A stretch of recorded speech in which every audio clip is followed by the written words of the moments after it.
Insights with Terri Coots, a weekly look through the eyes of predictive astrologer Terri Coots. Here's Terri.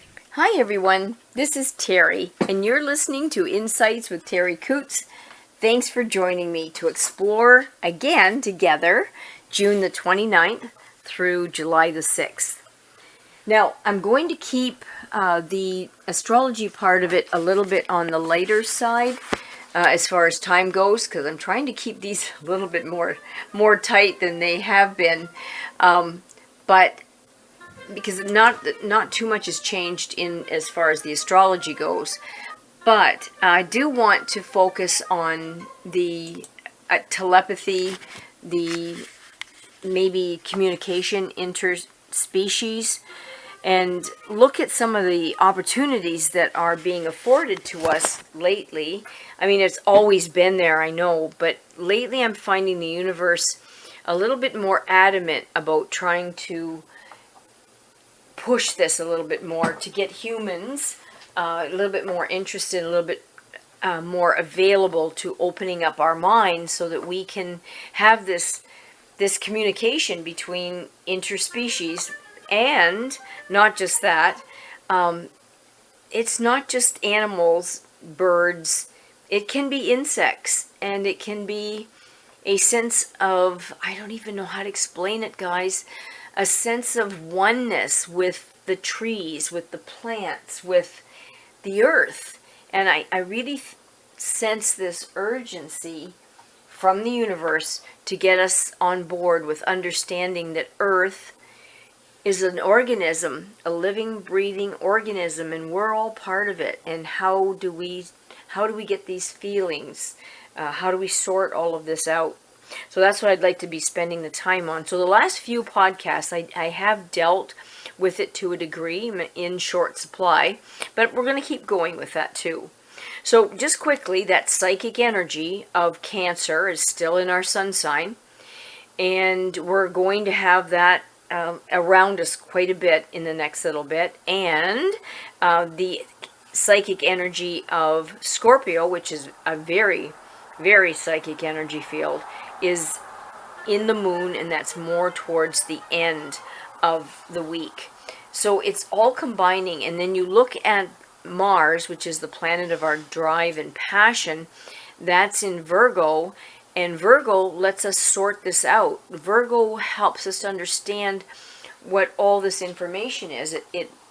That's the energy you want if you were a researcher, you wanted to take a lot of data, figure out what it meant. And also we're having Gemini move from Taurus in Venus, and Gemini is the communicator, the processor. Both of these, Virgo and Gemini, is ruled by Mercury, and Mercury is the planet of the mind. And the planet of the mind, Mercury, is in Leo, and Leo is that instinctive animal, primal kind of energy. So all systems are go when it comes to exploring alternative things that maybe we think of as magic or non-existent, I guess would be a good word too. Now, the beginning of the week, our tummies may be a little bit more tender than normal. So if you do normally have a tender tummy, you want to take care of that and be proactive and be very careful of the foods that you eat. The middle of the week, it'll be moving from our tummy to our kidneys. And if you're weak in your bladder or your urethra, that whole energy field, even just a titch of liver. So just be careful of your eliminating organs, because they can be very vulnerable at the time towards the middle of the week. And then we're all different too, right? And then Friday, towards the end of the week, we're looking at that psychic energy, but it also rules the genitals. So on men, if you're sensitive to prostate problems or vulnerable to that, that being up all night, that's going to cause or could cause an issue. Just be aware. And for females, it's your female parts. It's those female parts that could give us a problem. Now, when you combine all of this and we look at it, they usually will give us a number that vibrates to where the planets are right now for this particular week. And the number that they're giving me is the number 8. And 8 in this type of an environment is courage. It's endurance. It's mental balance. Now we have to be careful, because if we don't use it right, it can be the antithesis of that. So we would lack courage, we would lack endurance, and we would lack mental balance. So you can see, I'm sure, the two extremes in humanity. When you look at YouTube and the political things, or you look at Occupy Democracy, or some of the podcasts that they have out there, you can see where people are very polarized in some of their beliefs, the courage, good management of information. So number 8 is ambitious, but it's going to increase the desire for power and for money. That terrifies me, because we have some leaders right now that already are craving power and money and not using that energy well. And I'm hoping that this does not exacerbate it. But maybe all this psychic energy is going to allow the collective consciousness of us lower people to look at how could we, maybe on a conscious and a subconscious level, maybe send certain vibes, or send certain frequencies out there to maybe nullify some of these bad actors or tough people that are persistent in their ill thinking, I guess I would say, or immoral way of treating each other. It's horrifying. It's just intolerant and horrifying to me.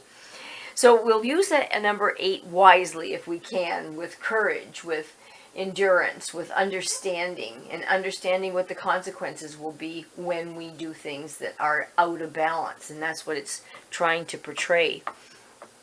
Now, when we look at that,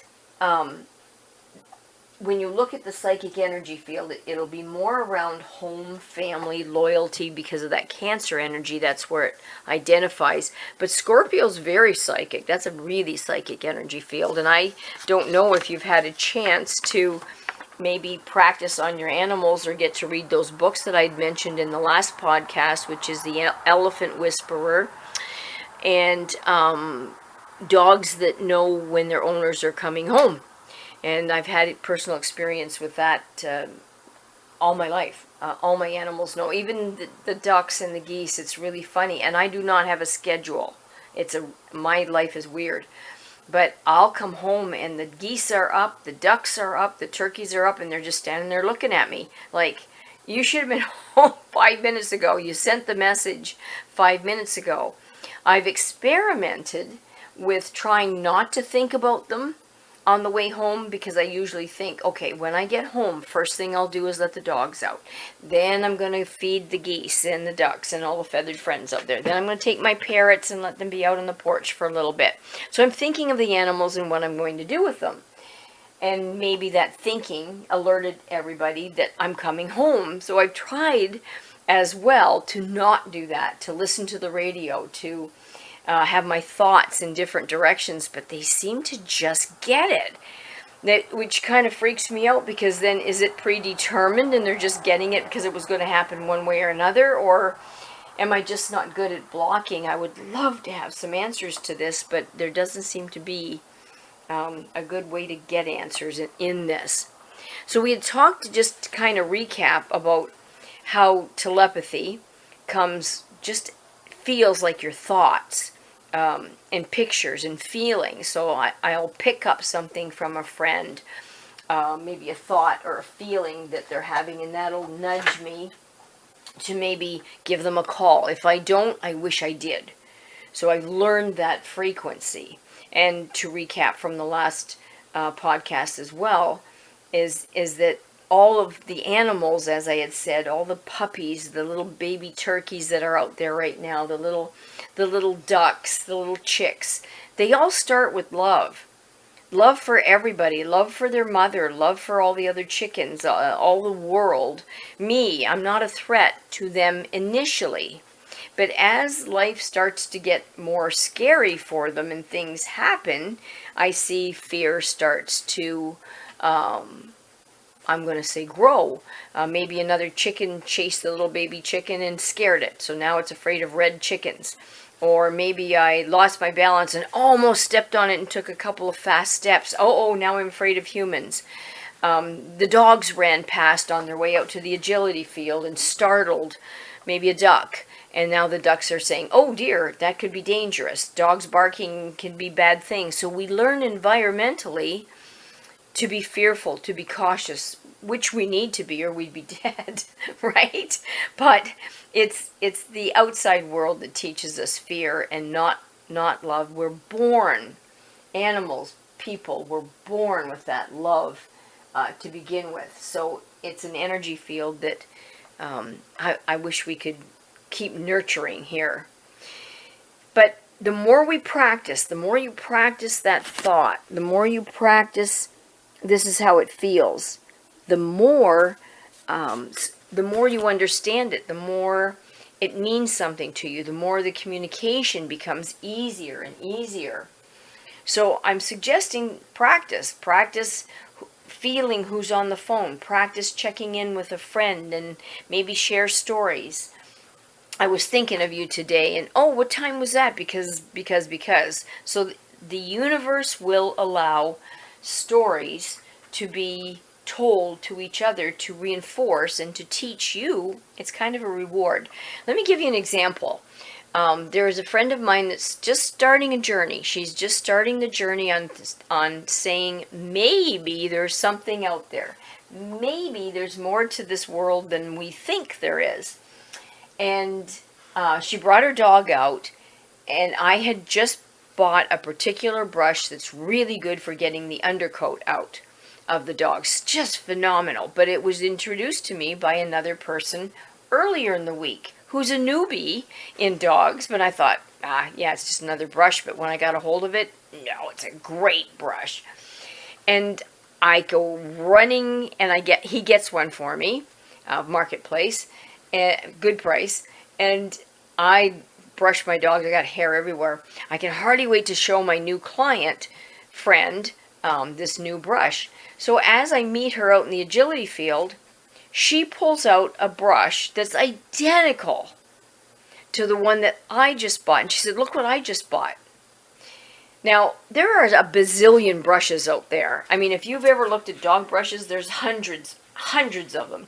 Different kinds of makes, different kinds of style. So for two people that haven't seen each other all week long, haven't shared that story, come home with the same brush. Now, I'm not stopping there. My sister got the same brush, and she lives in Amherstburg. Mine is purple, hers is blue, and the other person's is pink. But there's the same make, the same model. So it was a lesson to this other woman that there is no coincidences. The universe is always communicating with us if we can be still enough to listen, still enough to be open and catch that wave. So I want you to remember, the more you practice this, the better you'll get. The more you're open, the more the universe is going to offer you opportunities to develop this communication, this nonverbal communication, in your dreams, in thoughts, in feelings. So I want you to practice. That's going to be your homework this week. And if I happen to get lucky and somebody wants to share a story with me, I'd be very, very honored and very pleased to share stories of what the experiences are. On that note, I would like to thank Charlie O'Brien for making this all happen. He puts us on Spotify podcasts, Apple iTunes, Amazon Music Podcasts, SoundCloud, and YouTube.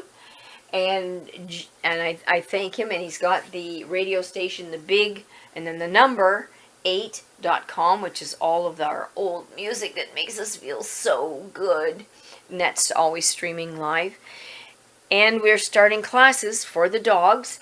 A little bit of obedience mixed in with a little bit of agility, a little bit of fun, getting around other dogs with polite manners, learning how to be good around other dogs and respectful.